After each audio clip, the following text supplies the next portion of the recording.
From the chronicles of travelers and adventurers the world over come these authenticated accounts of unusual people and unusual events, bringing you in each presentation a strange but true story from the Four Corners and the Seven Seas.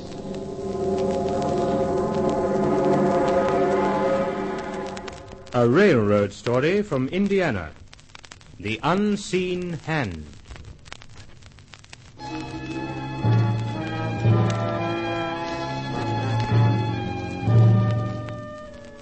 It is just before midnight. In a house near a railroad track in Indiana, a young man lies dreaming. It is a recurrent dream, strange, harrowing, born of a terrible personal tragedy. He hears a train roaring through the night.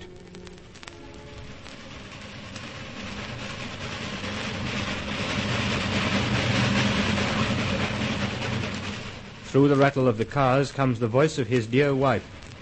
Stanley! Stanley! Stanley! Then the terrible crash.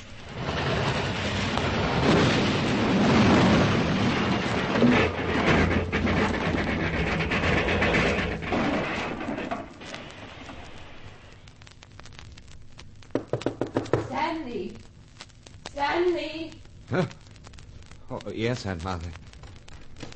Stanley, I thought I heard you calling. Were you dreaming again? Yes. The same dream, Stanley? Yes, Auntie. I hear the train. Mary calling to me. Then the crash.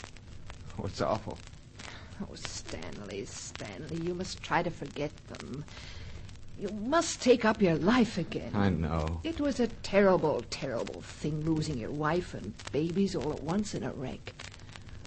But, Stanley, life must go on.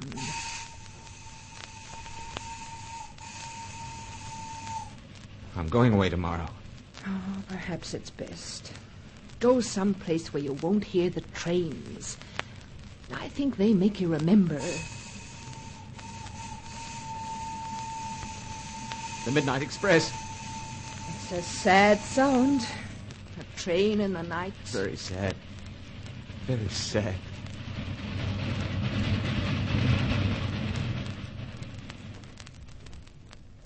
Thus began one of the strangest stories in railroad history, an industry rich in legend, ballad, and folklore. It's still told wherever railroad men gather, and usually it begins with what happened to Huey Rand, weather-beaten old engineer.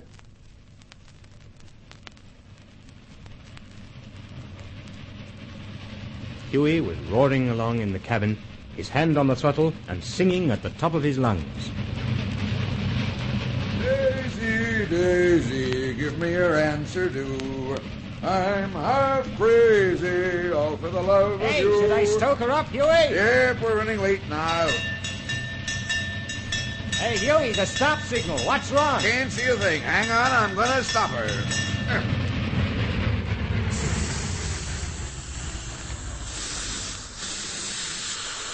Hey, Huey, what in tarnation's the matter with you? Ain't nothing the matter with me. When I get a stop signal from the conductor, I stop the train, Mr. Wagner. Gosh almighty, don't tell me you started hearing things too. What do you mean? I'll meet you at Barney's saloon when we get in, tell you all about it. Happened while you were on vacation. All right, Wagner. Blow the whistle, Fred.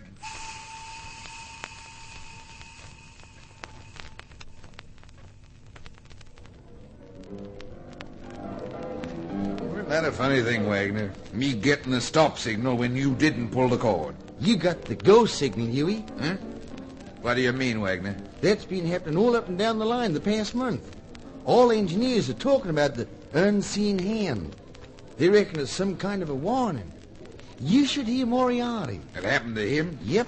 He was so scared, he got out of the cabin and walked up the line a piece looking for ghosts or something. What do you think he found on the track? A big boulder. Big enough to wreck the train. Yeah, I don't believe that. I don't believe in ghosts nor unseen hands. If I get a stop signal again, I'm just going to ignore it. It's wrecking schedules all up and down the line. They say the old man's pulling his hair out by the fistfuls. Reckon we'll have a general order from head office before long. Number 77, 7 minutes to the bad. Cause of delay, stop cord pulled by unseen hand. Number 92, 12 minutes to the bad. Same reason. Ghost, spirit warnings. They're all hearing things. Miss Thomas, put out a general order. Yes, sir. Any engineer hearing stop signals when there are no stop signals will get 30-day suspension. Second offense, he gets fired. Yes, Mr. Collier. When you finish that, wire the president. Tell him I'll meet him at Hogwash Junction on the 27th to look over the possibilities of opening a new line. Daisy, Daisy, give me your answer, do. I'm half crazy of the Huey! love of you. Huey, the danger bell. I didn't hear a thing. Hey, but Huey! You read the general order. I didn't hear a thing. Stoke up the furnace. I ain't stopping for nothing. Daisy, Daisy, give me your answer, do.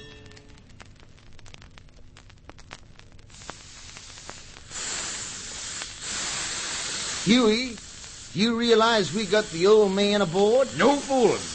Why didn't you stop the train at Hogwash Junction? That's not a regular stop. It is if I give you a stop signal. You mean you pulled the cord? I did. The old man is meeting the president of the road there to discuss opening a new line. You carried him 20 miles down the line. Will you tell me just why you didn't stop that train on signal? I didn't hear no signal, Mr. Collier. What? I didn't hear no signal. And according to General Order number 82, any engineer who stops a train when there is no signal gets 30 days suspension. Mr. Wagner, will you send a wire to the head office in my name? Cancel General Order 82.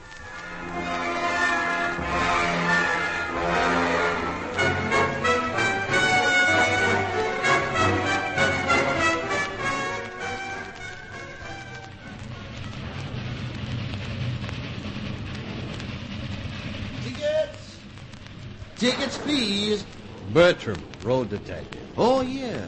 I heard the old man was putting a detective on every train, trying to put an end to this unseen hand business. Yeah. Keepers, what a night. Say, got any leads, Mr. Bertram? Well, I don't know. There's a young fella in the day coach ahead. Last seat on the left. Yeah, I saw him. Thin. He don't look very well. He got a kind of wild look in his eye. Maybe a coincidence, but our boys have been watching him. He's been on 2 trains that have been stopped. Oh? Name's Burns, Stanley Burns. His wife and children were killed in the Painesville wreck about 3 months ago. I'll keep an eye on him. If he pulls the cord tonight, Huey's bound to stop the train. Too much danger of the track being washed out, what with the flood. What was he doing when you came down the aisle? They're sleeping. Well, not very well. It was more like he was having a bad dream.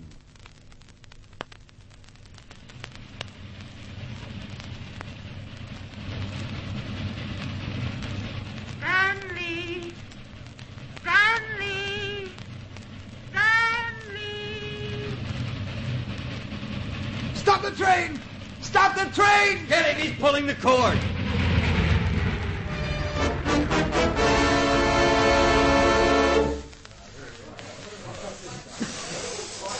It's all right, folks. Nothing to worry about. Just a mistake.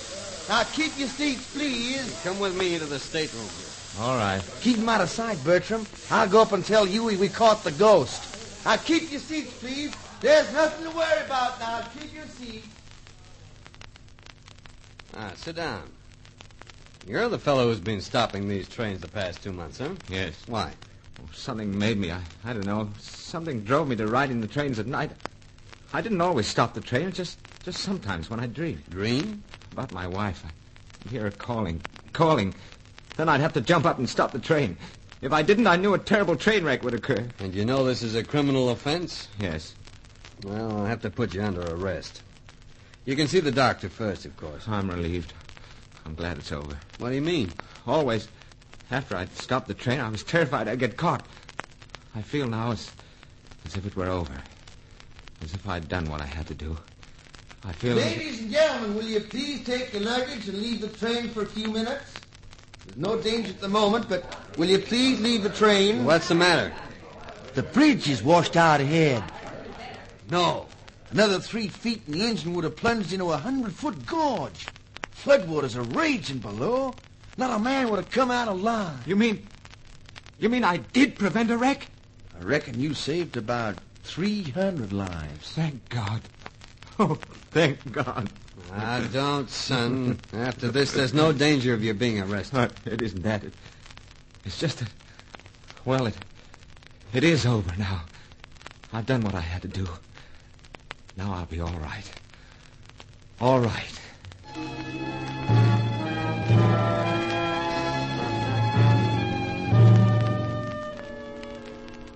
The mystery of the unseen hand was solved. According to railroad men who swapped the yarn in roundhouses and division stations, Stanley Burns was indeed cured of his strange malady. He remarried and settled on an Indiana farm near the railroad line. It said he often looked up from his plough to wave at passing trains. The engineers always waved back, hoping perhaps that if their engines ever plunged through the night towards disaster, the stop cord would be pulled by another, unseen hand.